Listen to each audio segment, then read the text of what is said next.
So Hi, this is part of Tammy. our Wednesday morning series. And so Dr. Mary Frons, the author of The Trust Solution, is here presenting. It's the first week of the month, and so we're grateful she's here. I'm going to mute and turn this over to Mary for a presentation, and those that are joining live can ask questions in the Q&A at the bottom of the screen, including you can type it in as an anonymous attendee. But grateful you're here, Mary, and can't wait to hear about today's topic. Great. Thanks, Tammy. I'm happy to be here. I'm Dr. Mary Frons, and I'm a licensed psychotherapist from New York City. And I'm here for my monthly webinar, which is on the first Wednesday of the month. And I talk about healing relationship ruptures and restoring trust. Most of them are the result of intimate partner betrayal that I talk about in my book, The Trust Solution. That is a guide for helping couples repair their relationship and heal the trust after there's been a betrayal. So as I've explained in previous webinars, I see the process as going through three distinct stages. First, there's the crisis stage, and that's where the situation comes to light and it's very chaotic. And the main focus is just on calming the chaos and having the couple be able to calm down and have soothing strategies. The second stage, which I've been talking a lot about, is the repair stage. And that's where there's 6 steps that I go through in the Trust Solution. And those are 6 clear steps that a couple can follow and go through together to systematically deal with the issues and repair the trust and heal their relationship.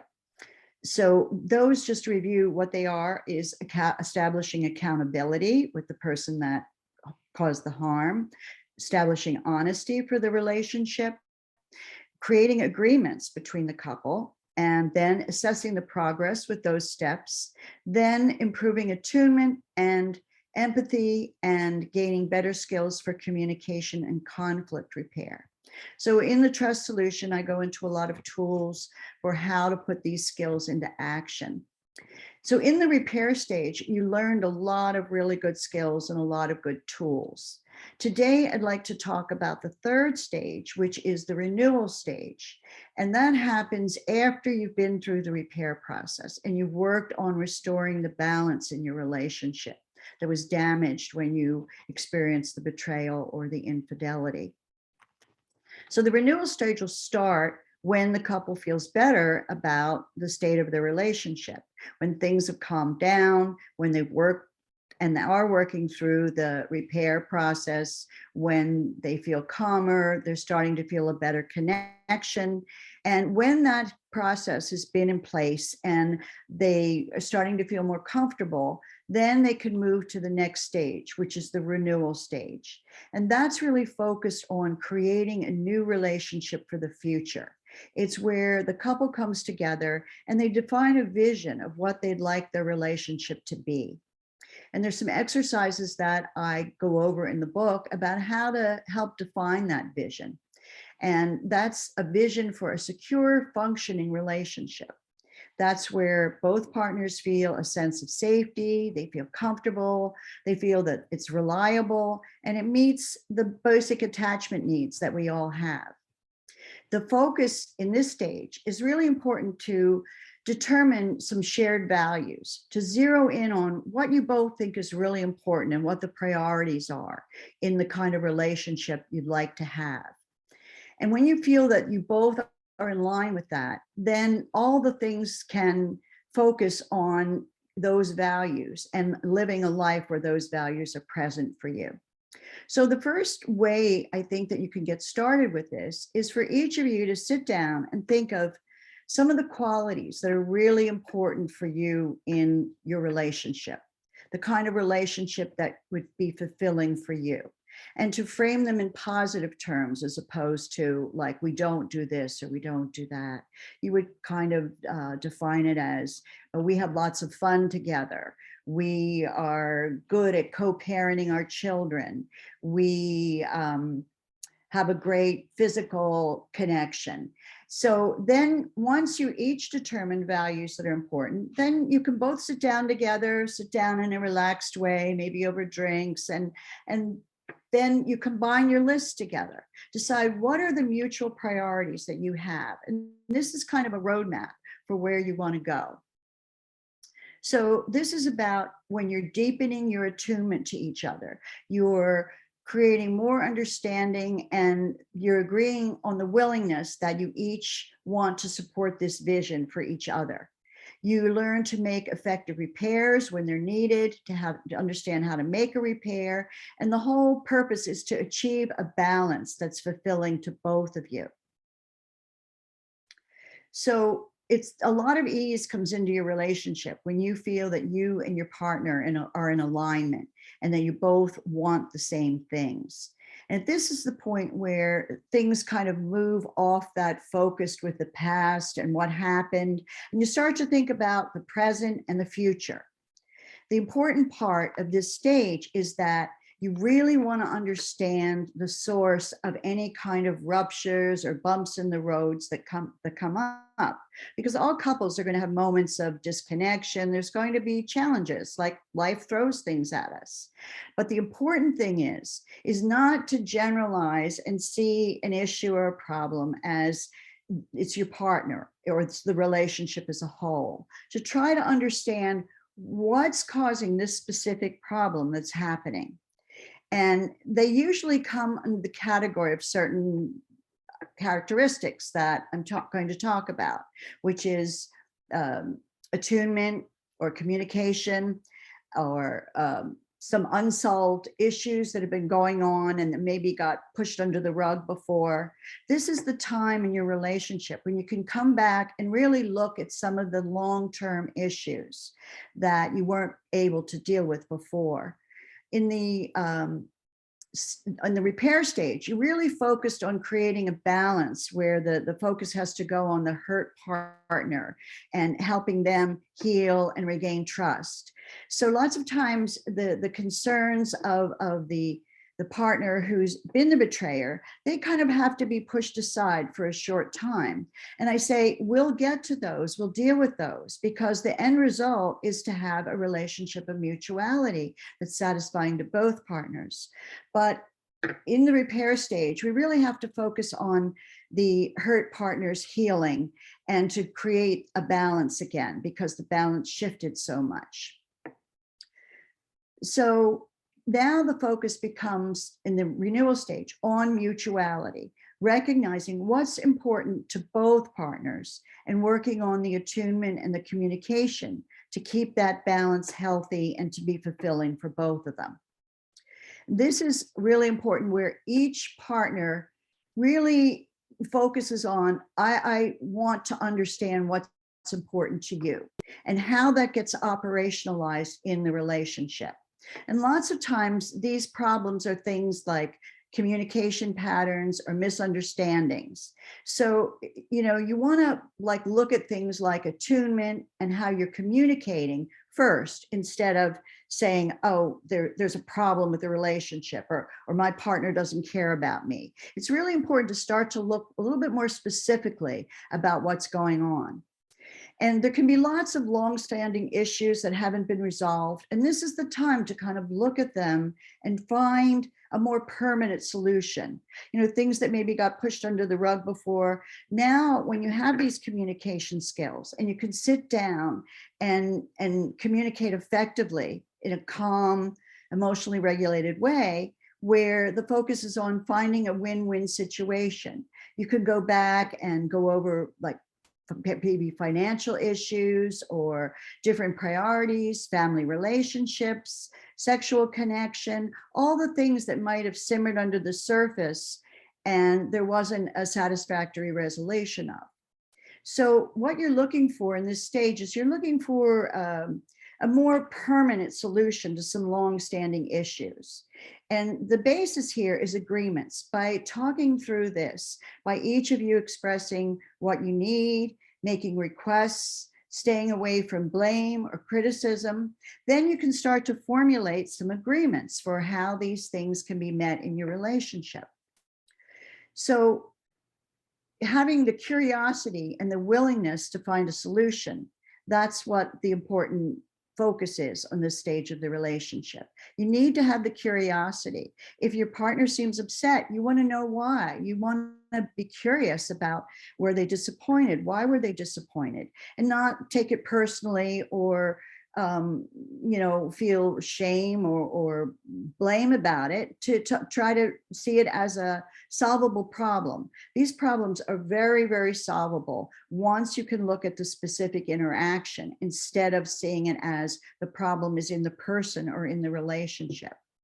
You want to look at things like, did one of you misread the situation? What could have been done to prevent the disappointment or a hurt? Do the needs and expectations that you have of each other, do they need to be clearer? Did you miss something that your partner was needing? And do you have the willingness to meet this need on an ongoing basis and to find out how that would happen?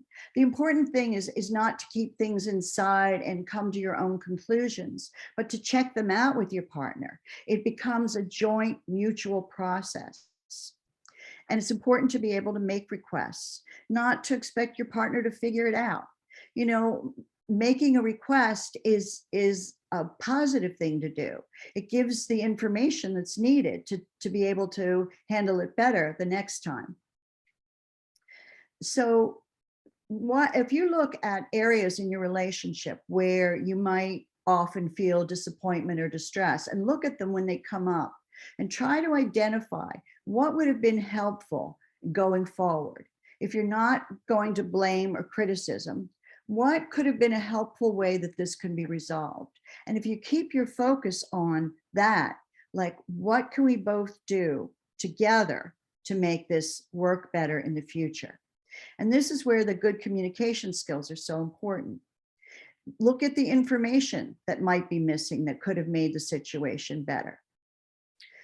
And as I said, learning to make specific requests and give your partner the benefit of the doubt that if they understood more or had some missing piece of information, that'll often solve the problem and prevent these issues from recycling over and over.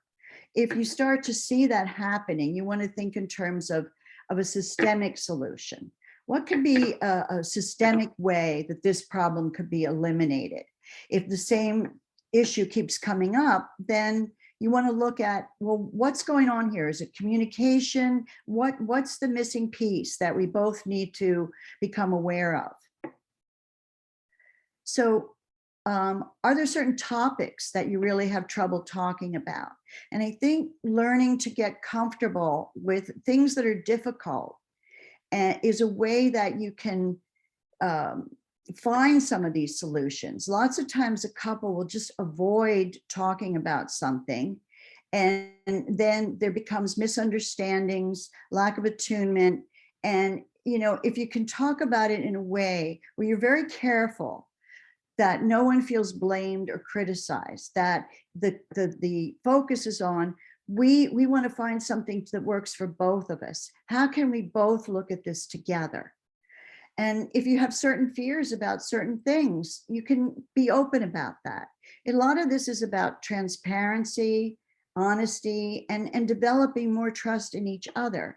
The trust that you can each share things and they're not going to be held against you, that they're going to be used for the betterment of the relationship, that you can learn to give each other reassurance and support. This all sounds so simple. But I find so often that I'm working with a couple, and what they'll do is, if there's a rupture, they'll start generalizing about the person, about the relationship. Instead, what's really important is just to look at the specifics. What happened? Was one partner really disappointed? Did they think that there was an agreement about something, and then they felt that their partner wasn't following through? And then from there, they went to the place of, well, I'm not cared about, you don't value me. And if when they talk about it, they talk about it from their own experience, that I had this expectation. Maybe I was off. Maybe that wasn't an agreement. Giving your partner the benefit of the doubt that there might have been something off with the communication and re-clarifying it. Do we have an agreement that if you're going to be late, you'll call me? Or if you're out with some women friends, and you're having a good time, that you'll be sure to check in and let me know what time you'll be home. So often when there's been a process of recovery from one person that's had a problem with, sexual addiction or out of control sexual behaviors, that the issues that person had in the relationship, they need to be addressed too. And later on, once the balance is more restored, that's where the couple can come together and look at the expectations that both of them have. Those things really need to be talked about, but it's a matter of when the time is right. And that's what the renewal stage is about. When things get to that point where you can really start to really listen to each other and try to develop that sense of mutuality, that you each want to feel that you're cared about, that you each want to feel that your needs are important to your partner. And this answers our basic attachment needs. Can I count on you? Will you be there for me? Do you value me? And that, when you have that in your relationship, it really feels like a home, a secure home that's built on a really solid foundation. So that's what I have to relate to today about the renewal stage. And if you have any specific questions that come to mind, please let me know for the future, and I'll be glad to go into certain situations that might be troubling, that might be difficult to start resolving, that are more long-term, long-standing in the relationship. This is great information, and I made bunches of notes. So we would welcome your questions about this or anything else related to, healing relationships, sex addiction, betrayal, trauma, etc. So, but I really was thinking about. It's probably difficult for couples to know when they're ready to start this. And so I'm wondering, do you find that they're able to start this in certain areas, like maybe not the hot button topics, but you go, okay, like we're going to start with this and see if we can navigate that, and then then expand it. I could see it being difficult for certain things to be going, yeah, I'm not quite ready to start negotiating and finding solutions, for everything, but maybe with this, that, Right. like you said, that I think keeps you that's being really a good. It's prioritizing the issues that are most important. And that's where, a vision of the relationship comes into play, where you look at, well, what are the things that we value most in our relationship? And if there's certain concerns that have been under the surface, I think when this happens, it's when the hurt partner really feels ready to try to increase their understanding of what their partner's world looks like, of how they experience the relationship. And, they have to be ready for that. That can't come until they feel that they make a decision that I want to put the past behind me. I really want to focus on what we're doing moving forward. And, some of the things that we talked about in the repair process, like attunement, like communication, those are good places to start. Like, I think like attunement is such a basic quality between the couple. And that could be a place where, when you look at, is there like a disconnecting moment? Do I feel disconnected in some way? That's usually about attunement. And that's a good place to start to talk about those feelings. Like, I'm just feeling disconnected now. And where you just sit down and share your experience together of when there's this feeling of disconnection. That's a really simple, basic way it can start. It's when one person just feels, like we're not connected. And just to be able to sit down and to talk about that creates the connection just by being able to explore that together. It doesn't even have to start with a bigger issue. It could just start with feeling connected. And then, you can take a stab at some smaller issues. I think that, like what you suggested, Tammy, about starting with small things, like there might be something that happens on a day-to-day basis, like that's kind of upsetting. And I think that letting your partner know that, is there an agreement we can make about this? This is something that I think would function better in our relationship if we shared this expectation of each other, where you want to prevent like chronic disappointment, where somebody's always getting annoyed because of something the other person's doing, and to work out a way forward where your expectations are in line with each other. Yeah, and I think it's easy to yeah, to get caught up. One of my thoughts while you were talking about this too is that, like, okay, we tried that and it didn't work. So having the willingness to continue and go, okay, that wasn't the whole solution for us, for this, we've got this kind of issue and we're looking for a permanent solution, but it's probably not going to be really, really permanent. There's going to be moments where it kind of ebbs and flows, but are we making progress? So it isn't this, this giant, problem for us every day or every, that keeps blowing up. So, I mean, if we can look at it as, well, we're making progress.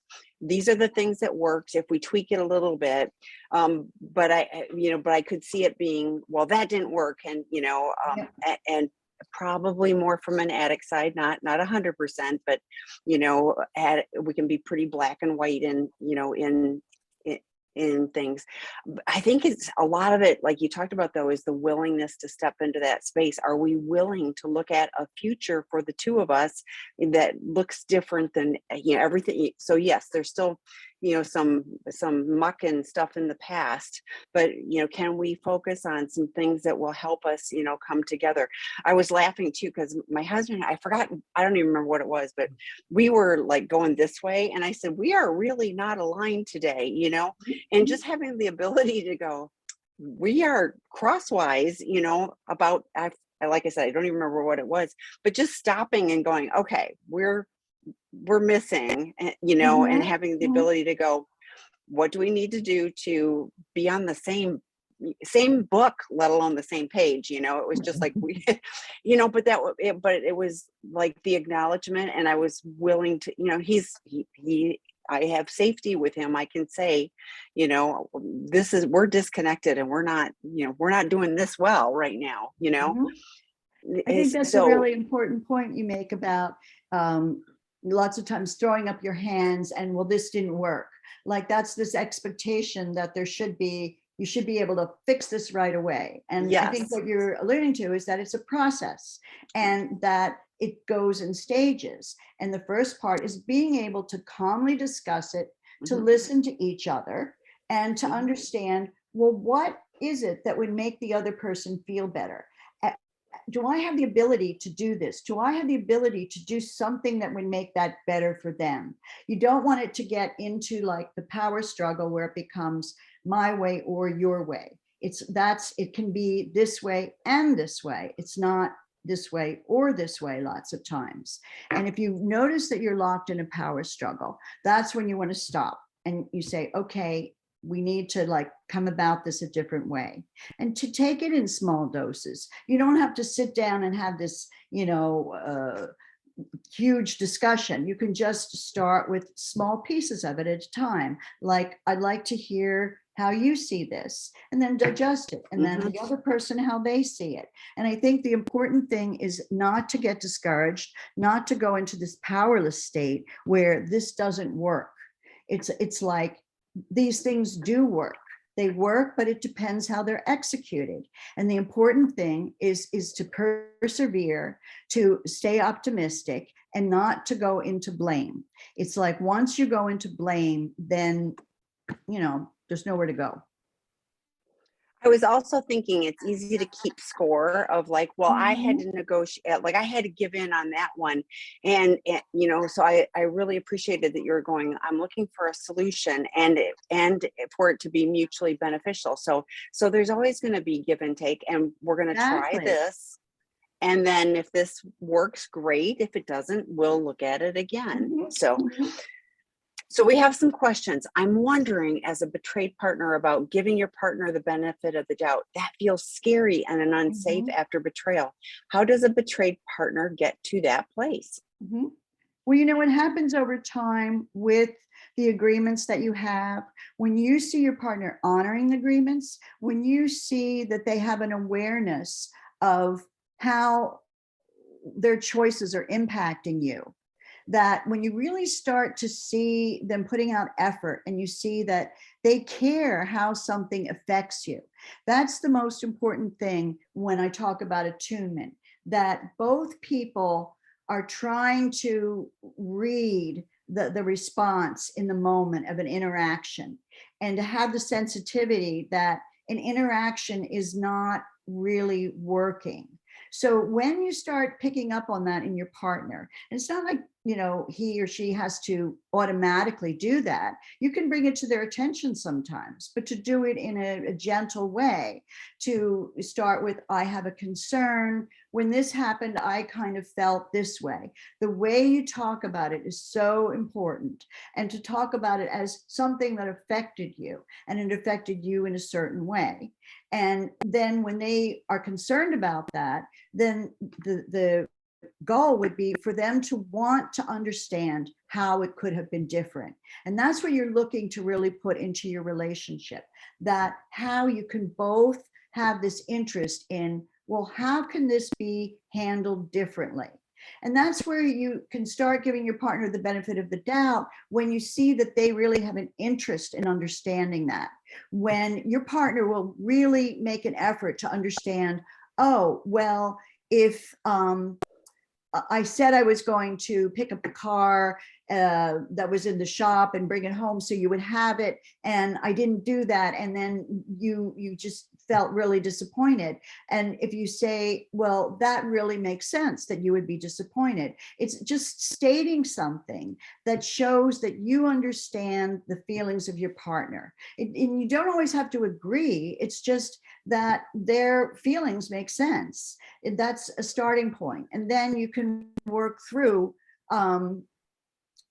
what in the future, instead of going back and dissecting, well, I did this, he did that, that's not always so helpful. What's more helpful is to just jump to, okay, well, what could have been missing there? Was there some kind of misunderstanding? To identify what you could put into that situation in the future that would make it work better, such as maybe a reminder that this needs to be done today, or some further communication. But to really try to open up your thinking about situations to see, well, what could have changed this? What didn't happen then that would make it different next time? And that's a way that you can give your partner the benefit of the doubt, that it's not coming from a place where they don't care. It's just a part of their awareness that hasn't been developed yet. And I think you two things that I key in on what you shared is incremental. Like you see them trying to do things differently. So this is not something that's going to happen right after a betrayal. But I hope you have hope. That things can shift and change. And I think the other thing that what could make things different, sometimes it is, was I abundantly clear? Like, yes, I knew what I was saying, but Mhm. would anybody on the planet understand whatever it was that I was, my expectations or what my ask was? Would anybody understand? Because if it's like, well, they should have just known. No, I need to take ownership of, Mhm. if I have a need or a want, I need to clearly communicate that. Because yeah, I mean, my husband thinks with a different kind of brain than I do, and lots of people, but I'm using him as an example right now. But if I am extremely clear on what exactly it is I'm expecting, then if it doesn't happen, then it's kind of on him, sort of. I give him the benefit of the doubt because he isn't trying to disappoint me. But if I was kind of oblique in my ask, and he was supposed to pick up on and he missed something, that then that's on me. So, but I'm always, not always, my good, I want a great relationship with my husband. So I'm willing to step into that space and ask for what I need, and be clear. So we of course have created safety, but to the question, it's incremental, and there'll be some areas where you go, I'm willing to give him the benefit of the doubt in this. I'm still looking for safety, and and I'm saying he and she, just that's pronouns, but I'm not going to give them blanket carte blanche that, oh yeah, but it's like, in this, I see that they're making progress in this, that they forgot to pick up the milk at the grocery store, so that wasn't that they were trying to slight me or make my life more difficult. It was, it wasn't, I would give the benefit of the doubt. But so it's like Right. those little incremental things. And you could, maybe this might be a systemic problem where there is this chronic misunderstanding about things. And if you see that's happening, then you want to look at, there's some kind of lack of clarity in the communication, and you have to figure out a way that maybe it's having your partner tell you what they understand that they're going to do that day, just to, give you an idea of what's in their head. What are they thinking? Until you get past that problem of there being this like communication glitches that might happen all the time. And then you work on that specific part of it. Yes, and then you give the benefit of the doubt in that specific part, and then as that gets better, you go, okay, now I'm willing to expand it a bit. So, okay, next question. Another area of need when things are somewhat stabilized is impact and repair with children. Can you suggest any resources such as books, websites, podcasts, programs, or therapists, especially young adults who grew up in a home with infidelity? Thank you. And assuming, unfortunately, that they know about the infidelity, which I always hate. So what are your thoughts, Mary? Yeah, I think that's a whole kind of specialized area about dealing with children with this. And there's lots of therapists that kind of specialize in this. There's a woman named Piper Grant in California. Check her website out. She does a lot of work with children around infidelity issues. You want to find somebody that they really specialize in working with children, because it really depends on the age of the children, there's so many specific factors that it's really best to like do a consult with somebody and kind of get specific information around the certain situation that's occurring, the children, what they know, what they don't know.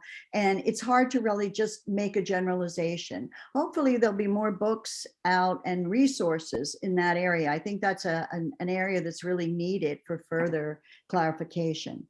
But I think the important thing is being very cautious and very careful that you don't want to involve the children in too much information, that, they're children and they need to be protected from things that they don't have the capacity to understand yet.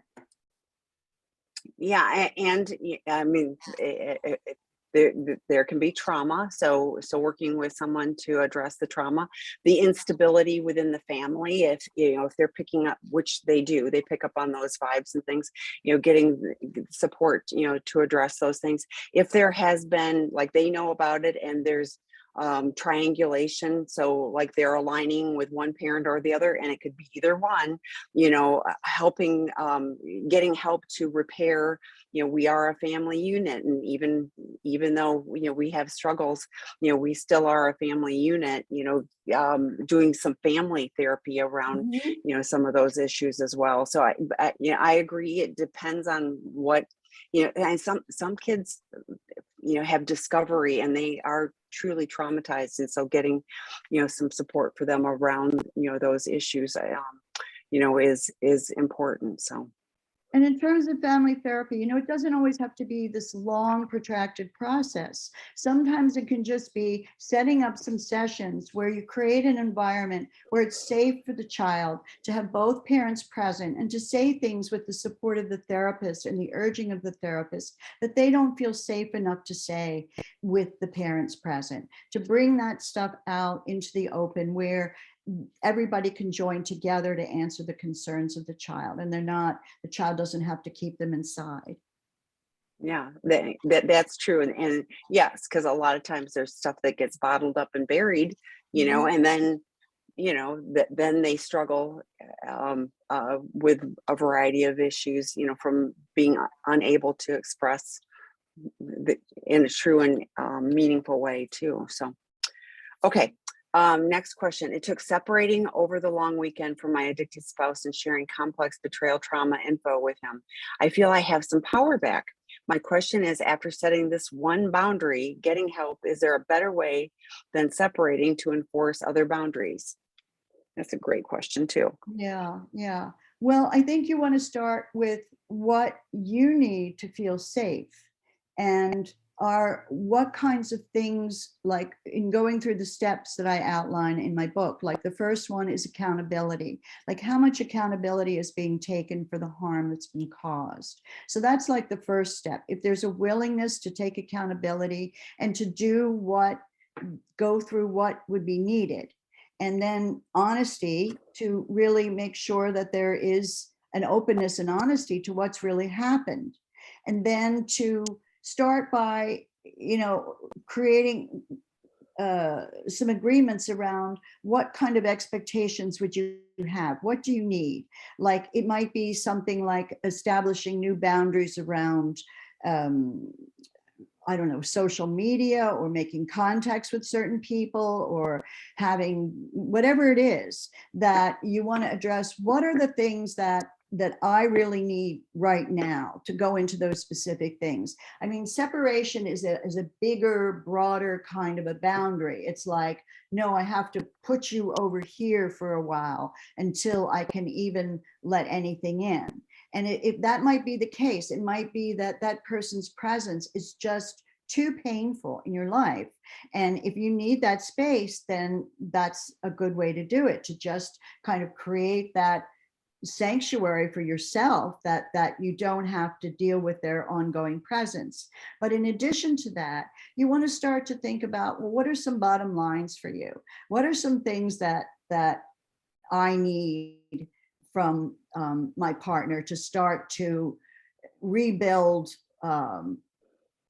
being able to believe what they're telling me. And that step of honesty, it's a difficult step, because it involves the betrayer being able to really come to terms with all the things that they have kept hidden. And oftentimes that's a step that needs to take place. That's where kind of the rubber hits the road, where the willingness to be honest, to come clean, and to start doing that is where you will start to regain some sense of safety, in that you kind of know, what does your world look like? Before that happens, it's like you don't even know what you're dealing with. So it's really hard to kind of set up what kind of relationship can we have, or where can we go, until what are you really facing. Yeah, and I think it's interesting that you did need to have that physical space in order to be able to share, and, as you say, enforce a boundary.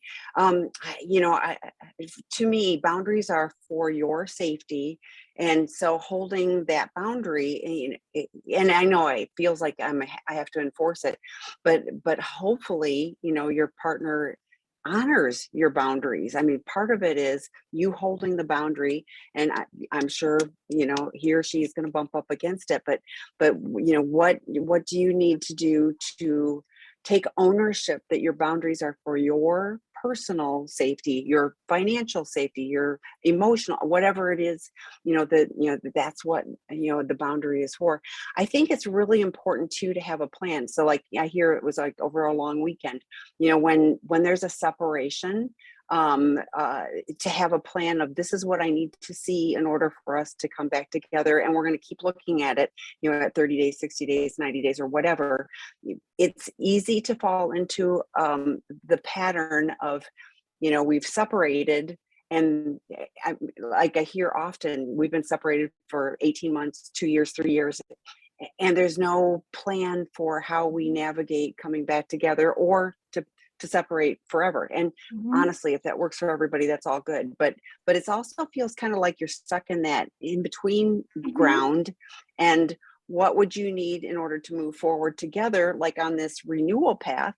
Or what would you need to go that like this is not going to work? I don't think we'll ever get to that place where it is safe for me to continue in this relationship. So I'm glad you're asking the question. I think it's really important to understand your boundaries are for your safety, and and ideally the addict is honoring that and understanding, like Mary said, I need to take ownership of it. And when you said honesty, like, please, if you're doing a disclosure, if you're sharing information, please do it with professionals.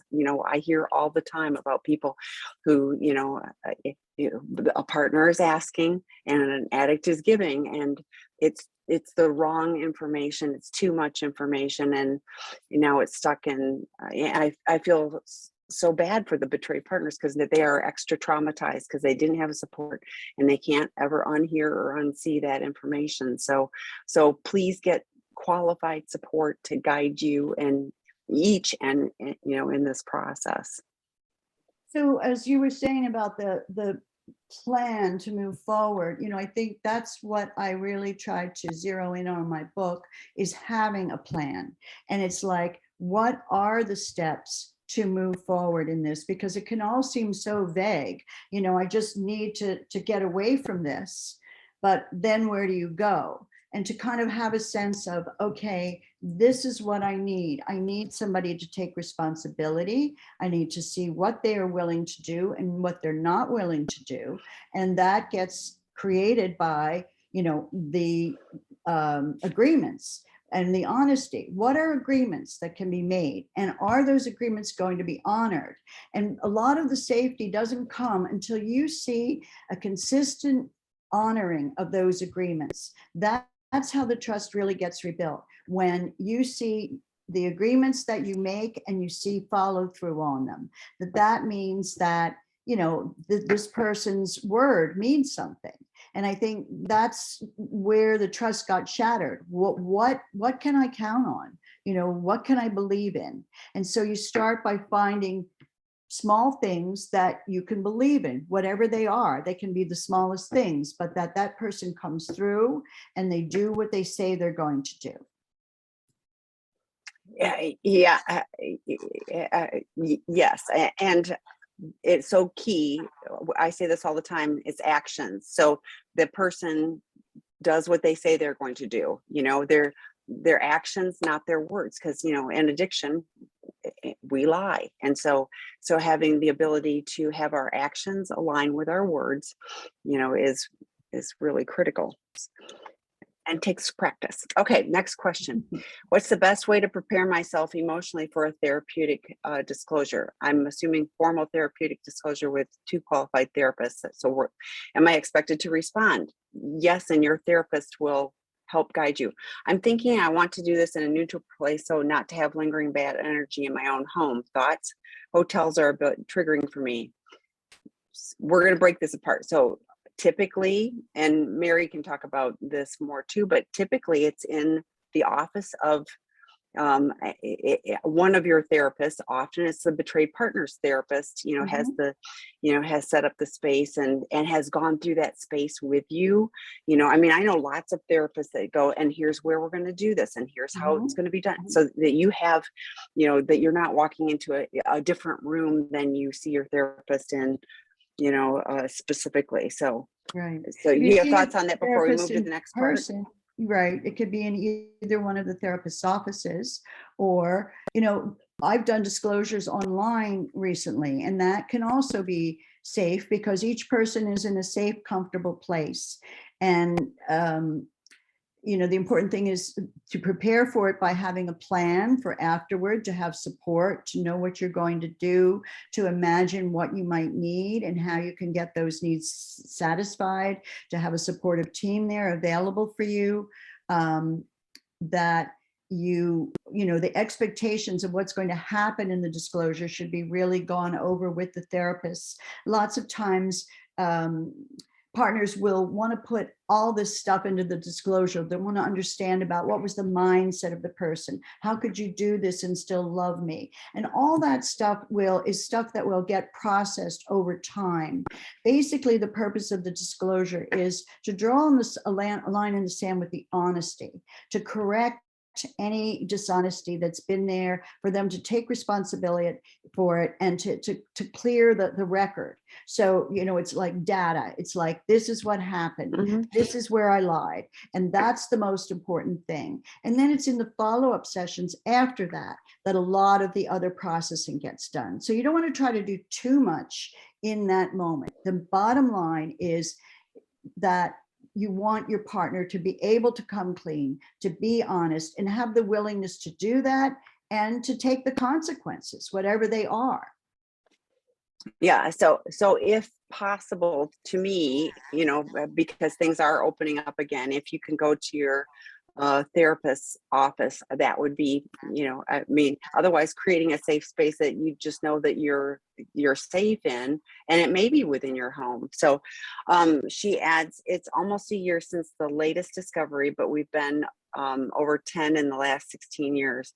He's been in recovery since October, and I have my own support groups, 12-step program, and CSAT. We are in Hope Home separated. We have 2 young kids.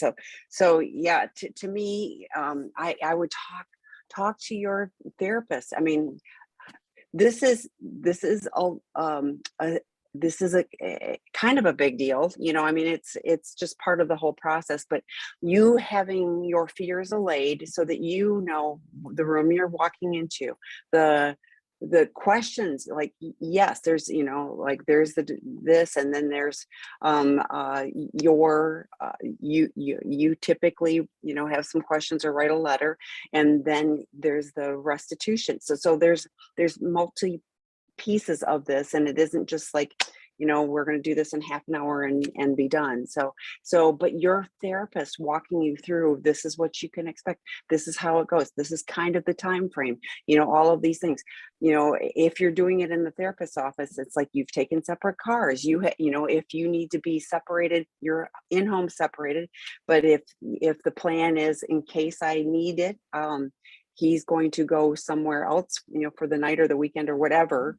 Many therapists do these on Fridays so that there is the weekend, kind of decompress with that. So to me, you've got good support, it sounds like, in place, but you both having your CSAT therapists, guide the process, but being really transparent with you about what the expectations are, I think will help you, be able to plan, where you are and what you're doing.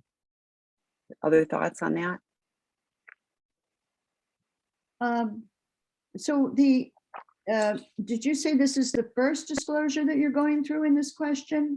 Well, it says it's been almost a year since the latest discovery, but there have been over 10 in the past 16 years. So to me, this is the first time, from what I'm reading, this is the first time there's a formal therapeutic disclosure versus just the discoveries that obviously kept recurring. So this feels like the first time there's a plan. Okay, right. So I think what's important here is that if you go through the steps of accountability, that one of the things that you would probably like is accountability for where this begins and ends with this person, and that the disclosure needs to be more comprehensive, that I want to understand, like, where this went and when it went up to. And then I think the next part that you really want to think carefully about is what kind of agreements that you could form at this point. If this is if there's continuing discoveries, I think that that's something you really want to work with your CSAT about how am I going to deal with this situation where you're not you don't give your trust after just the disclosure. The trust starts to be built with the agreements and seeing how they're meeting them. And so part of what you want to look for is, were there certain agreements that were formed after these discoveries? And when were they broken and how were they were broken? And this, leads you to where the real problem is what agreements don't seem to hold in this relationship. And that's where the focus needs to be. What's it going to take for those agreements to be held to, and starting with very small specific ones and building from there. I mean, you really have to kind of build a platform here, one step at a time, and not see the disclosure as, okay, we did the disclosure and then we just move on. It's like there's a series of steps that happen from that. Yeah, and I mean, he's early in the process. So like, you use recovery. I don't use recovery until somebody's been on the journey for, probably closer to 2 years. So since October, what I hear is he's been abstinent and working on sobriety. Fantastic. But also the hurt of 16 years of this. And hopefully his CSAT is helping him put together an accurate timeline. That's not what you'll get presented at disclosure, but so that he can pull the data to put it into, like Mary said, and Dr. Rob talks about this all the time, a good disclosure is a couple of pages, not the 20-page narrative of of all of that stuff, but it's more categories of, I acted out, I spent this much money, whatever it is. But hopefully he's having, and I say he and she, he's having an understanding that, his problems, the underlying issues, predate your relationship. They, like, that's what starts to happen with working towards a recovery journey, is that we start identifying, like I use neglect, abandonment, abuse, trauma, grief, loss, and there's something that happened often at a young age where it wasn't safe. We were talking a little bit ago about kids. There needs to be safety for kids, because when they find it, if they don't believe that they can be true, that their emotional needs will be met, they start compartmentalizing. Well, and I'm not saying all kids, are going to become addicts, but there is a vulnerability. If the only way to take care of myself is me, that my needs on any level are too much. Well, I learned at a young age to dissociate, to compartmentalize, and do all of those things. And addiction, handles that quite nicely, unfortunately. So my hope is, I mean, I hear lots of good stuff. I hear you're working, I assume he is working on the process. You have kids, you've got an in-home separation, you've got a plan. I just encourage you to really lean into your CSAT, and and be talking in your support groups as well, but please don't do a disclosure until you have that plan, and this is how it's going to be, these are my expectations. It'll be a little bit different than that, but this is the general, and that he's really, really prepared. But I also, please, I mean, I hear this all the time too, where and it's true that addicts, like, something will come up later, like that they just really truly didn't remember. There's the difference between the I withheld it, and that happens too, and that's horrible. And but if something comes up, both of your CSAT should have discussed with you what is the plan, and if it's something that needs to be brought back in to work with professionals, please do so. If it's something that, this I completely, but I want to bring it to you, like, what is the plan? What are the rules that are going to work for you, the two of you, for any information that comes up later, I